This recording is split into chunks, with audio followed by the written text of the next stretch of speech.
बोलिए सतगुरु माता सुदीक्षा सविंदर हरदेव जी महाराज की जय। साथ संगत जी प्यार से बोलिए धन्य निरंकार। साथ संगत जी आप सभी जानते हैं कि आगे यूनिवर्सल ब्रदरहुड का समागम नज़दीक आ चुका है और साथ से हम में से ढेर सारे संत समागम में भी जाना है। बार बार इशारा हो रहा है हम लोगों को कि महात्माओं को प्रोत्साहित करें, महात्माओं को प्रेम दे, वो महात्मा समागम में आकर के यहाँ सेवा का भागी भी बने और साथ ही साथ जो प्रेम प्यार भाईचारा मिलवर्तन का संदेश है वो लेकर के भी जाए और अपने जीवन में लागू भी करें। साथ संगत जी दास देख रहा है अक्सर जब भी कहीं सत्संग होता है भजन होता है तो साथ संगत जिनको टाइम मिलता है समय मिलता है वो सोचता है कि हम इसको कितना अच्छा तरीका से गा लें। भजन गाने वाले सोचते हैं कि हम इसको इतना अच्छा से गा लें कि परमात्मा खुश हो जाए।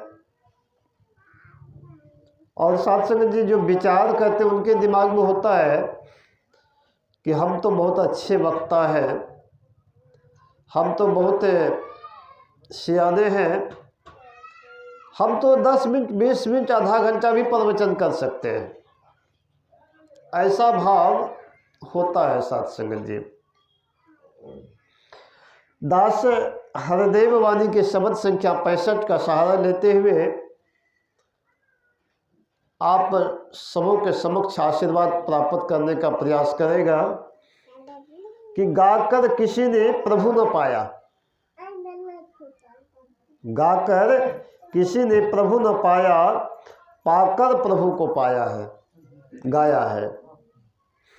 शास्त्री जी जितना मर्जी कहते हैं ना तर्केश्वर, जिसको 3 बजे 3:30 बजे 4 बजे भिनसर कहते हैं हम लोग, अगर उस वक्त भी हम जग करके रामायण का पाठ करते हैं, गीता का पाठ करते हैं या बहुत अच्छे अच्छे भजन का हम आनंद लेते हैं, सुनते हैं, सुनाते हैं, तो शास्त्री जी कहते हैं कि वो भी प्रभु को पाया तो मुबारक है। अगर प्रभु को नहीं पाया तो कुछ समझ में नहीं आएगा। जिसने प्रभु को नहीं पाया वो कभी ये गाएगा कि कोई आन मिलावे मेरा प्रीतम प्यारा, और कभी ये गाएगा कि पायो जी मैंने राम रतन धन पायो। कभी नकारात्मक और कभी सकारात्मक। शास्त्री जी कभी कभी उनके दिमाग में होगा कि प्रभु दर्शन नहीं देता, ऐसा भी भाव होता है। तो साथी प्रभु तो हमेशा दर्शन देते हैं, लेकिन होता क्या है कि हम ही उनको देखकर आंख मूंद लेते हैं। परमात्मा ऑमनी प्रेजेंट है, परमात्मा घट घट में है, कण कण में है, परमात्मा हर जगह हर वक्त हर किसी में समाया हुआ, इसलिए इसको हरि कहते हैं। तो साथी परमात्मा जब हर जगह है, हर एक में समाया है, तो हर समय क्यों नहीं दिखाई देगा? परमात्मा हर समय दिखाई देता है। और हम क्या कहते हैं कि जिस मार्फत जब तक परमात्मा को जानने के लिए परमात्मा के जानकार व्यक्ति के पास नहीं जाएंगे तब तक नहीं जान पाएंगे। एक बच्चे को कुछ सीखना होता है तो शिक्षक के पास जाना होता है, अपने आप कोई नहीं सीख सकता। साथ संगत जी उसी प्रकार जब पूर्ण सद्गुरु के शरण में जाएंगे तो साथ से परमात्मा को जान लेंगे। परमात्मा को जब जान लेंगे तो मजा आएगा। ठीक उसी प्रकार से मज़ा आएगा जिस प्रकार से एक लड़की की शादी होती है और उनके पति सामने होता है, वो श्रृंगार करती है तो साथ से मज़ा आता है। उसी प्रकार से परमात्मा जब हमारे सामने हो, हम परमात्मा को जान ले तो भजन गाने में आनंद है। साथ संगत जी, परमात्मा को जाने नहीं, अच्छा अच्छा लेक्चर देते हुए अच्छे अच्छे आवाज में गा रहे गीत, तो साथ संगत जी क्या होगा? कुछ नहीं होगा। लेक्चर बहुत दे रहे हैं, ट्रेन में टीटी आते हैं तो साथ से लेक्चर देने वाले व्यक्ति के पास अगर टिकट नहीं हो तो बाथरूम को खोजने लगते हैं कि किधर से भाग जाए और कौन सा बाथरूम में नुका जाए। उसी प्रकार से ये ज्ञान रूपी टिकट जिनको नहीं मिला है साथ संगत जी, वो भजन तो गाएंगे, लेकिन यमराज की जब मार पड़ेगी, यमराज कहेंगे भाई टिकट ले आओ, तो वो कहेंगे टिकट तो मेरे पास है नहीं। अरे टिकट नहीं है तो टिकट मेरे पास है ही नहीं। तो साथ संगत जी टिकट मांग करेगा, तब आप क्या कहिएगा? टिकट मेरे पास है नहीं। पीछे जो लाइन में लगा, अरे इसको भी टिकट नहीं है, ये तो देखते हैं बहुत अच्छा अच्छा भजन गा रहा था, इसको भी देखते हैं मतलब ज्ञान नहीं है, बोध नहीं है, अरे तो ढकोसला कर रहा था। तो सच उस दिन हम पकड़े जाएंगे। हमको टिकट चाहिए, परमात्मा को जानना जरूरी है। बीमार है, अच्छा अच्छा कपड़ा पहना दे, क्या होगा साथ संगत जी? उसी प्रकार से परमात्मा को नहीं जाने तो परमात्मा का भजन गाना भी ढकोसला है। पहले परमात्मा को जानिए। निरंकारी मिशन में कहा गया कि पहलो दर्शन मगरो प्रीति, फिर पामे कोई जाप करे, कहे अवतार बिना रब वेखे, जाप नहीं विरलाप करे। अगर रब को देखा नहीं तो क्या करते? अरे क्यों चिल्ला रहे हो? सत्संग जी, बच्चे की जब बात समझ में नहीं आती है तो गार्जियन क्या करते हैं, माँ बाप क्या करते हैं? अरे क्यों चिल्ला रहे हो, कहते कि नहीं कहते?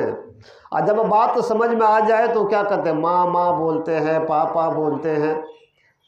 उसी प्रकार से परमात्मा को नहीं जाने कोई शब्द नहीं बनेगा सत्संग जी। भजन तो आप गाइएगा लेकिन आनंद नहीं आएगा।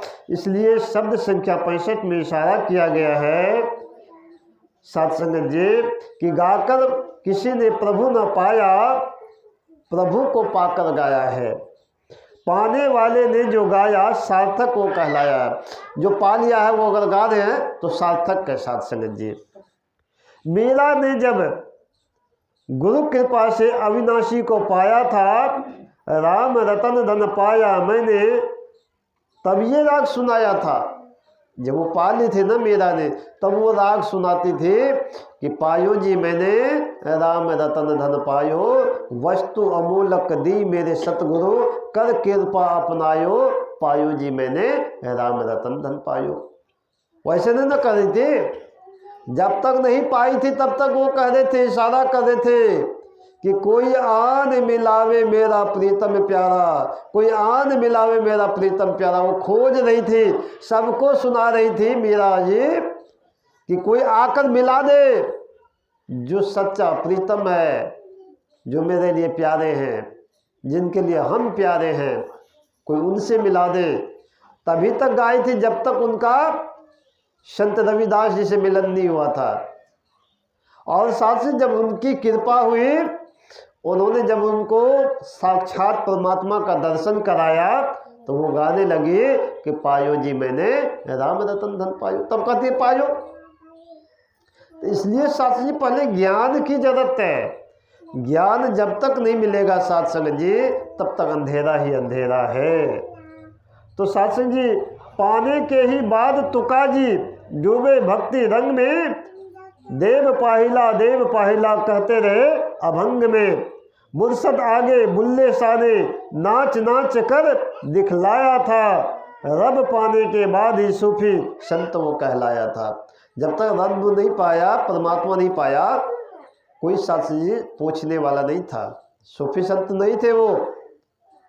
रब को पाने के बाद हर किसी ने उनको संत का नाम दिया।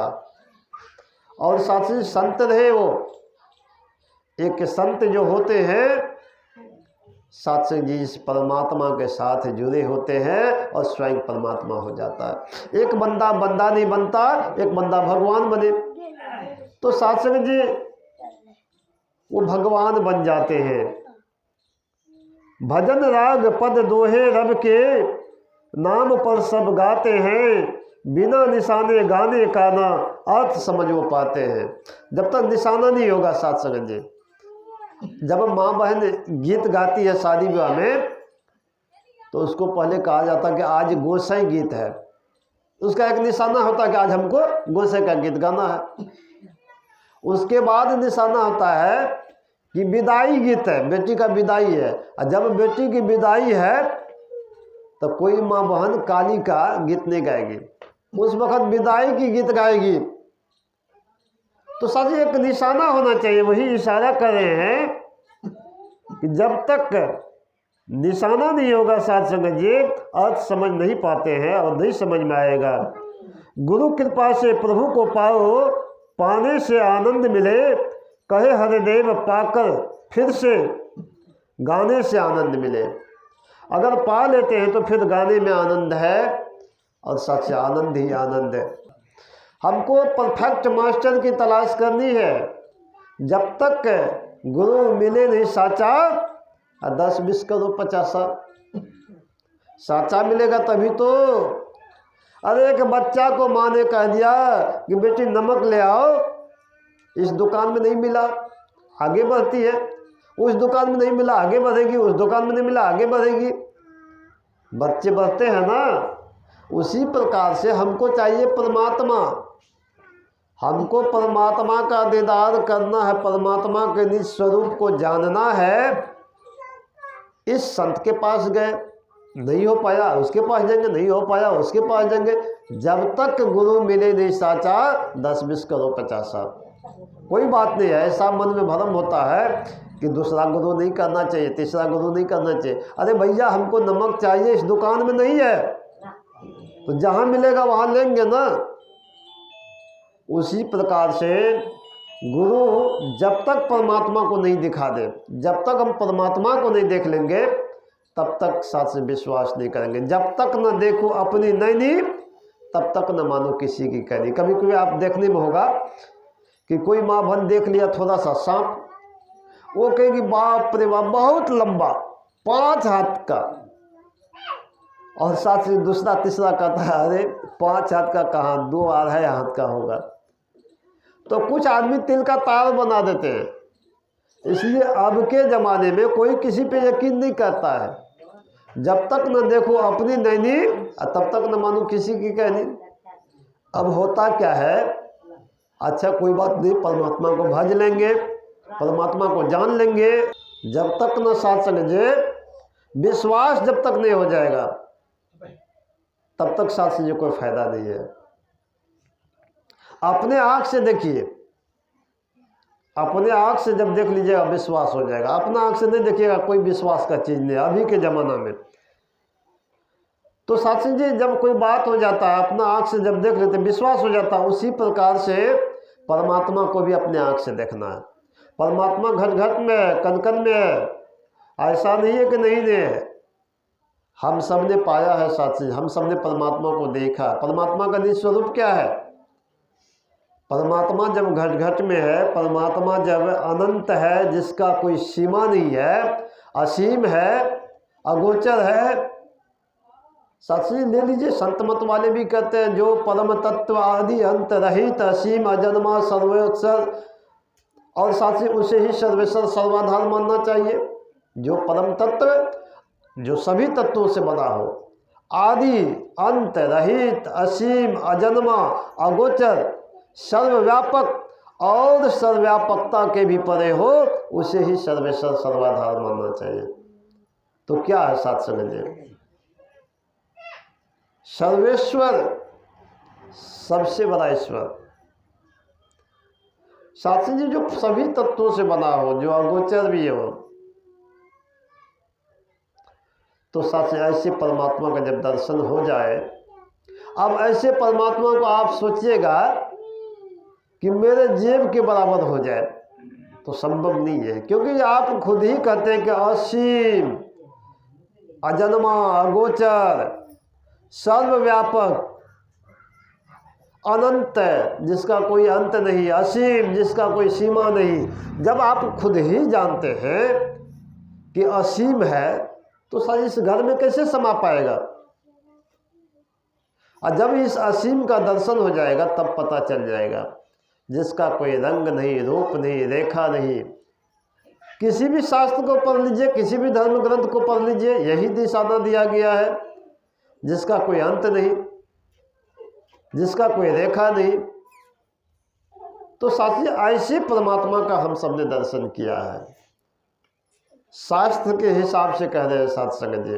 तो ऐसे परमात्मा को जब जान लिए तो विश्वास एक करना है, और एक विश्वास करके अवतार वाणी का वो शब्द है कि दुनिया लाख डराए हमको, काम नहीं है सकता छोड़, कहे अवतार जान रहे या जाए, इससे मोह नहीं सकता मोर। इस निरंकार से मुख को कभी कभी नहीं मोड़ेंगे, और साथ से सदा सदा संतों महात्माओं का सेवा करते हुए और सत्संग में भाग लेते हुए साथ से दास के भी तोड़ निभ जाए। यही अरदास परमपिता परमेश्वर ईश्वर निराकार के चरणों में। साथ से दास का यही अरदास है कि जो भी संत महात्मा इससे सत्संग में भाग लिए हैं और बराबर सत्संग में आते हैं, दातार कृपा करना, रहमत करना, बख्शिश करना, कि साथ संगत जी संत महात्माओं का चरण धूलि प्राप्त करते हुए और दुनिया की सारी सुख सुविधा आपकी कृपा से उन संतों को मिलता रहे। यही अरदास, यही विनती माता जी प्रवान करना। साथ संगत जी प्यार से बोलिए नंद निरंकार।